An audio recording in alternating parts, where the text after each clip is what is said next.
छत्तीसगढ़ हर खबर पर हमारी नजर। हम बढ़ाते हैं पहनावा से आपकी और भी खूबसूरती। हम देते हैं आपको मनपसंद बेहतरीन डिजाइनिंग ड्रेस। हमारे बुटीक में हम तैयार करते हैं आपके वर्ल्ड डिजाइनिंग ड्रेस। हम हैं पहनावा ग्रुप, जो लाए हैं आपके लिए एक छत के नीचे designer sari, suit, theme dresses एवं कट पीस। हमारा पता है पहनावा ग्रुप, अग्रवाल पंप के सामने, मोहला रोड, अंबागढ़ चौकी। हमसे संपर्क करें 8319821380। नगर पंचायत में नगर पंचायत अध्यक्ष के तौर पर मेरे कार्यकाल का 1 वर्ष पूर्ण हुआ।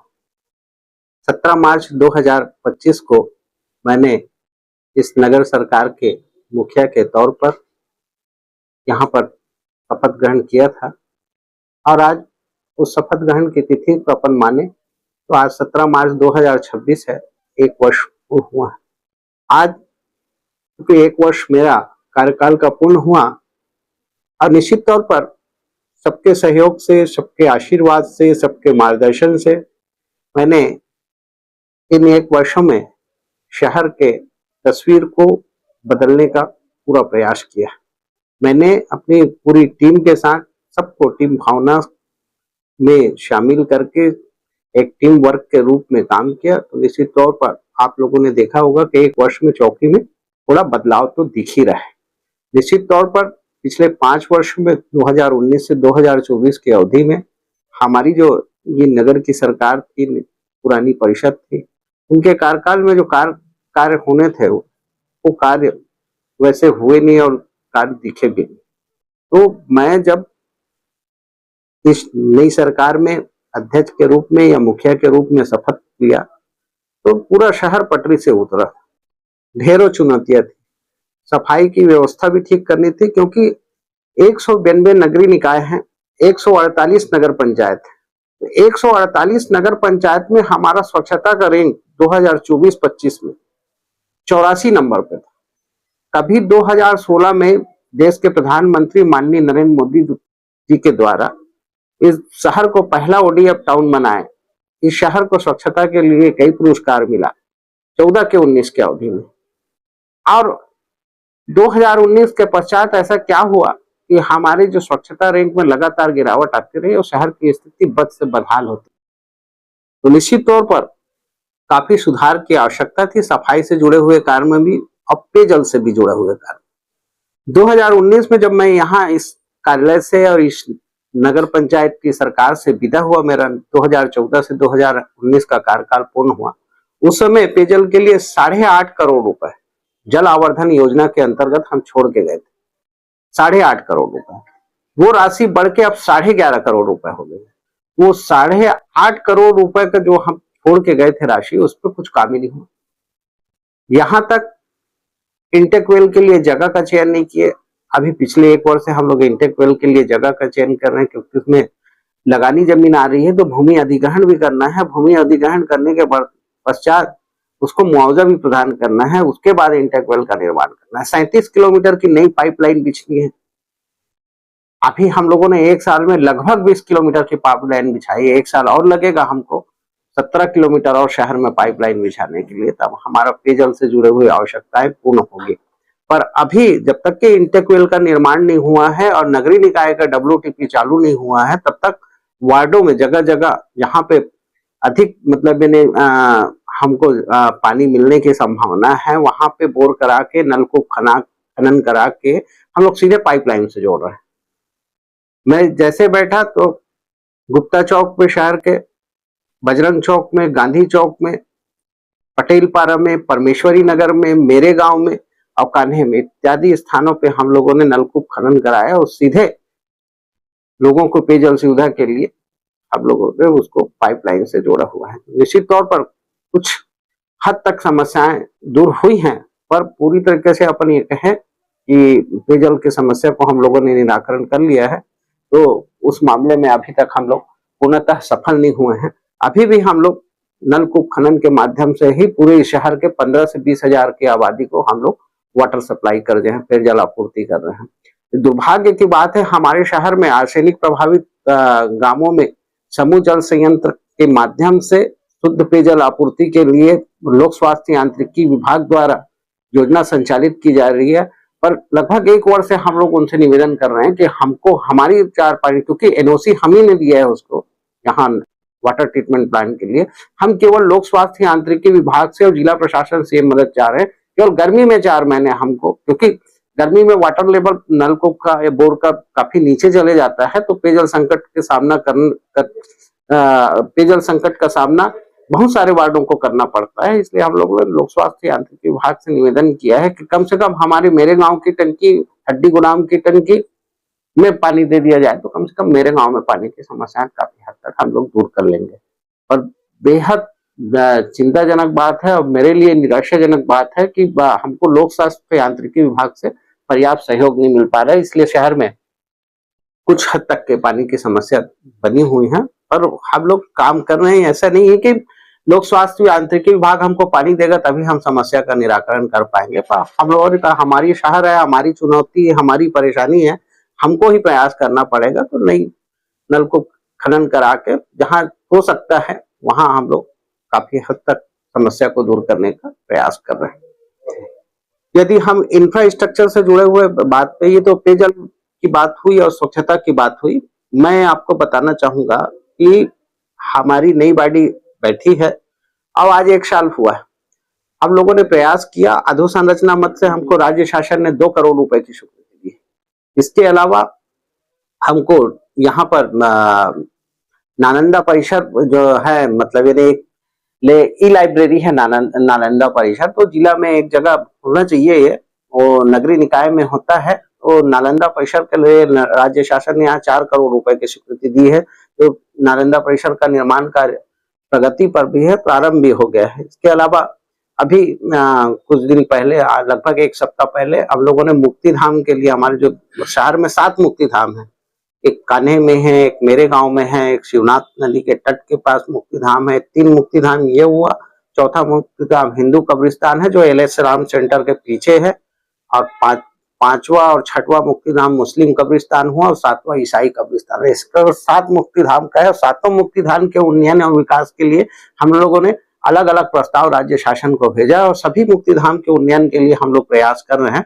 पर चूंकि शहर के लगभग 75% की जो आबादी है वो शिवनाथ तट के मुक्ति धाम का उपयोग अधिक करती है, इसलिए पूरा प्रयास शिवनाथ मुक्ति धाम के उन्नयन के लिए हमारी ओर से सर्वाधिक था। परिताक्रम में हमको राज्य शासन ने एक शिवनाथ मुक्ति धाम में 39 लाख के स्वीकृति दी है। चूंकि ये स्वीकृति 2 चरणों में है, एक 25 लाख पे, एक दूसरा 14 लाख पे, तो 25 लाख की स्वीकृति हमको मिल गई है। हम इसका अब काम टेंडर के बाद शुरू करवाएंगे। इसके अलावा यदि हम बात करें तो हमारे शहर में हम लोगों ने 2 आंगनबाड़ी भवन 25 लाख रुपए के लागत पे उसके लिए स्वीकृति दिलाई है, उसका भी निर्माण कार्य शुरू हो गया है। और राज्य शासन ने यहाँ पर स्वच्छता और अन्य निर्माण कार्यों को गति देने के लिए हमको एक JCB भी दिया, क्योंकि JCB पुराने परिषद में उनको ने यहाँ से स्वीकृत का मतलब इन्हें प्रस्ताव भेजा था, पर मंजूरी नहीं हुई थी। हम लोगों ने मंजूरी के लिए प्रस्ताव करवाया, उसके लिए फंड लेके आए, और उसको हम लोगों ने हमारे शहर में लगभग 6 महीना पहले JCB राज्य शासन की मदद से मिल गए हैं। अब हमको निर्माण कार्य से जुड़े हुए और सफाई से जुड़े हुए काम को करने के लिए काफी सुविधा मिल रही है। इसके अतिरिक्त अपन बात करें तो अटल परिसर है। अटल परिसर का निर्माण काम रुका हुआ था पिछली परिषद में 1 साल से, तो चूंकि बैठने के बाद हम लोगों ने, चूंकि राज्य शासन की महत्वाकांक्षी योजना थी अटल परिसर निर्माण का, तो वार्ड क्रमांक 1 में अटल परिसर का भी निर्माण कराया। और यदि अपन इंफ्रास्ट्रक्चर के छोड़ के, सड़क पुल पुलिया भवन को यदि छोड़ के अन्य विकास की बात करें, जो सबसे बड़ी विकास होती है, मैं समझता हूँ अचल संपत्ति अर्जित करने का। हम लोगों ने जिला प्रशासन के सहयोग से, राज्य शासन के सहयोग से नया बस स्टैंड में, आप लोगों ने देखा होगा जो नया हमारे जो बस स्टैंड है, जो पुराना बस स्टैंड, क्योंकि अब बस स्टैंड ही कहता हूँ क्योंकि नया बस स्टैंड अभी शुरू नहीं हुआ है, तो इस बस स्टैंड में काफी सालों से लोग वन विभाग की एक अनुविभागीय अधिकारी की एक भवन जो है रेजिडेंशियल कम और ऑफिस, ये खंडहर पड़ा हुआ था। ये लगभग 20-25 डिसमिल की जमीन थी। इसके अलावा एक आप देखेंगे बस स्टैंड में ही हमारे यहाँ शहर के व्यवसायी हैं स्वर्गीय मदन खंडेलवाल जी के शॉप के पीछे में एक फॉरेस्ट गार्ड क्वार्टर बना हुआ था, वो भी लगभग 10 डिसमिल की लगभग जमीन है। ये वन विभाग ने हमको विकास के शहर के विकास के लिए सुपुर्द किया है। इसमें स्वामित्व हमारा वन विभाग और नगर पंचायत दोनों का। इसके अलावा हम लोगों ने बोलेंगे तो हमारी सबसे बड़ी मुक्ति धाम में हमको जिला प्रशासन और वन विभाग के माध्यम से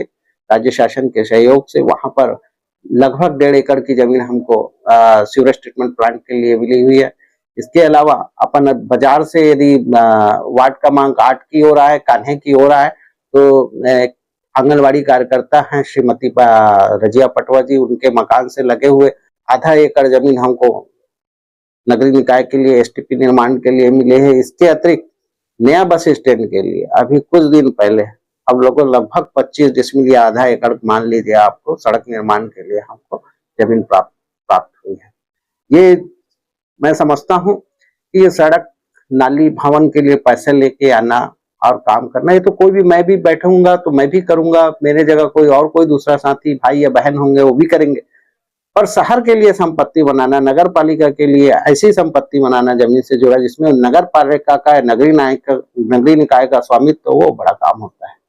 तो जमीन से जुड़े हुए इशू पे हम लोगों के यदि हमको जमीन मिल गया तो निश्चित तौर पर मैं कर पाया, नहीं तो मेरे बाद आने वाला कोई भी भाई या बहन करेंगे। तो जो भी यहाँ नगर पंचायत में बॉडी बनेगी, क्योंकि जमीन रहेगा तभी तो काम कर पाएंगे अपन। तो ये काम हम लोगों को हमारी नई परिषद के पूरे प्रयास से प्राप्त हुआ है। तो आज आप लोगों के माध्यम से, क्योंकि एक साल में मैं अपने काम पे जितने कराए मैंने, वो मुझे एक आत्मसंतोष है और प्रसन्नता है कि मैंने जो लक्ष्य रखा था, जो मैंने टारगेट रखा था एक साल में काम करने का, उन कार्यों को मैं करा पाने में सक्षम हूँ। ये तो यहाँ तक हुई 1 वर्ष की बात, और काफी सारे काम करने की आवश्यकता है, चुनौतियां। तो कुछ आप हमारे साथी अतिक्रमण पे भी बात कर रहे थे, मैं उनको भी बताऊंगा कि अतिक्रमण को हटाने के लिए लगातार, आप जानते हैं अतिक्रमण हटाने के लिए एक कमेटी बनती है जिसके चेयरपर्सन एसडीओ सिविल रहते हैं, उसमें मेंबर टीओ तहसीलदार रहते हैं और सीएमओ सदस्य रहते हैं, एसडीओ पीडब्ल्यू उसके मेंबर रहते हैं, जब ये और टीआई मेंबर रहते हैं। ऐसा जब 5 अधिकारी, राजपत्रित अधिकारियों का समन्वय बनता है और एसडीएम के मार्गदर्शन में अतिक्रमण हटाने का काम शुरू होता है। हम लोग लगातार एसडीओ सिविल से अनुविभागीय अधिकारी डॉक्टर हेमंत भोवाले साहब से भी निवेदन कर रहे हैं, कलेक्टर महोदया से भी निवेदन किए कि शहर जो हमारे विशेषकर जो मुख्य मार्ग है, चाहे वो राजीव गांधी चौक से शिवनाथ ब्रिज तक के एरिया हो, या राजीव गांधी चौक से मेरे गांव तक के एरिया हो, या राजीव गांधी चौक से लाल भीष्मदेव शाह चौक तक के एरिया हो, या लाल भीष्मदेव शाह चौक से शहीद चौक तक के एरिया हो, या शहीद चौक से आपका मुख्य मार्ग होते हुए समझ लीजिए आप लोक निर्माण विभाग का फंड से होते हुए ये आ गया उनका शासकीय लाल चक्रधर साहब महाविद्यालय और उसके आगे कृषि महाविद्यालय तक का मुख्य मार्ग। मैं समझता हूँ अतिक्रमण मुख्य मार्गों पे अधिक होता है और वो कम से कम वो तो दूर होना चाहिए। और इसमें अतिक्रमण हटाने के लिए जो सहयोग राज्य शासन को या फिर यहाँ के प्रशासन से जुड़े हुए, विशेषकर जिला प्रशासन या अनुविभागीय अधिकारी या राजस्व विभाग के यहाँ के प्रमुख तहसीलदार को, हमको नगर पालिका की ओर से उनको चाहिए, तो बिल्कुल हम लोग उनके साथ कंधे से कंधे मिला के टीम भावना के साथ मिलकर काम करने के लिए तैयार हैं। वो जब बोले आज से शुरू करें, कल से शुरू करें, हम पूरी तरह तैयार है।